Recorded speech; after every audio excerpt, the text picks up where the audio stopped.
On se croit trop souvent à l'abri du danger. Dans nos maisons, dans nos armoires.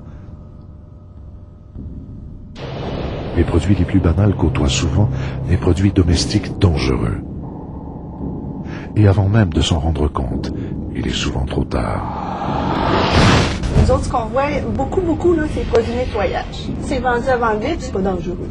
C'est bon. Quels que soient les produits que vous pouvez imaginer. Il n'y a aucun contenant qui est à l'épreuve des enfants. Même le vinaigre peut être dangereux pour un enfant. Les débouches-tuyaux, extrêmement corrosifs. C'est en dessous de l'évier dans la cuisine.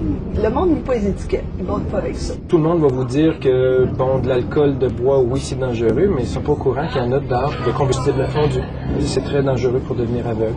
Très dangereux et on sous-estime ces produits. C'est bien fatigant avec des petits crochets pour à tout moment que je veux avoir mes produits de nettoyage. Le savon à lave-vaisselle est un alcalin extrêmement puissant. Si vous en recevez dans l'œil, c'est l'urgence immédiatement. Grand-maman garde, mais grand-maman, ça fait des années, elle, qu'elle n'a pas d'enfant à la maison. Là. Fait que ces produits, ils traînent. Il y a les produits nettoyants pour les vitres. C'est très fort comme produit. Tout ce qui s'appelle produit de nettoyage.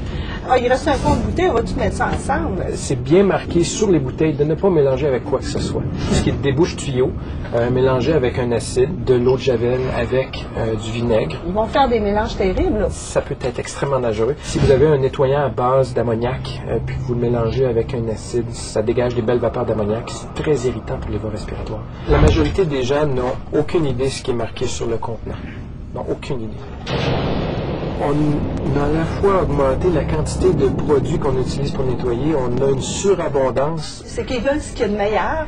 Ils se fient aux étiquettes, c'est ce qui est le mieux. Il faut que ça soit fort. Ça sent fort, ça soit fort. Les gens, d'abord, ne réalisent pas que ça peut être explosif. On a eu un exemple, par exemple, d'un couple qui ont ils ont refait leur plancher de bois verni au complet, les fenêtres fermées. Et puis, pour se féliciter de leur bon travail, le mari du couple allume une cigarette, puis ça explose. Pourquoi? Parce qu'il n'y avait pas eu de ventilation suffisante. Le stockage à long terme demeure aussi un risque en lui-même. Donc, il y a certaines corrosions qui se produisent dans certaines bonbonnes qui peuvent être dangereuses. Les cas sont plus fréquents qu'on pense. Si on se mettait à tous les médecins de l'urgence à compter ce qu'on a vu, c'est relativement de façon bi-hebdomadaire qu'on rencontre ça. Là. Combien de personnes qui arrivent avec des produits qu'ils vont recevoir ou inhaler? Les émanations de vapeur de plusieurs types de solvants, les peintures, tout ce qui est teinture. Les décapables, c'est effrayant. C'est très fort comme produit. Le monde utilise ça. Puis là, on ne met pas de gants. On est supposé. On ne met pas de gants, on ne met pas de lunettes. Les émanations elles-mêmes sont dangereuses. Ils se présentent, ils ont des difficultés respiratoires terribles. D'où l'importance de ventiler là où vous faites votre peinture, là où vous faites votre vernis.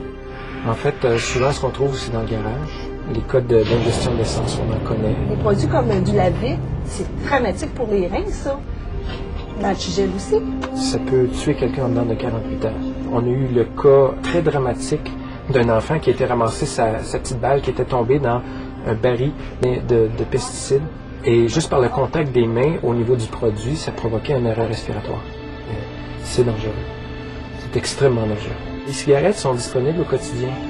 Maintenant, on a une annonce comme quoi ça cause le cancer, etc. Ça prend un tiers de la surface. On n'a pas ça pour les produits domestiques. Ne pas attendre qu'il y ait une prochaine annonce dans les médias d'un décès tragique d'un enfant qui a ingéré quoi que ce soit. Il faut plutôt prévenir que guérir. Même après leur utilisation, ces produits continuent de représenter un réel danger pour l'environnement, si l'on n'en dispose pas de façon sécuritaire ou s'ils sont jetés avec vos rebuts domestiques ou dans la cuvette. Tôt ou tard, ils pourraient se retrouver dans l'eau que vous buvez ou dans votre assiette. Retournez vos vieilles peintures et vernis chez votre quincaillier. Débarrassez-vous de vos déchets domestiques dangereux lors de la cueillette spéciale de votre municipalité.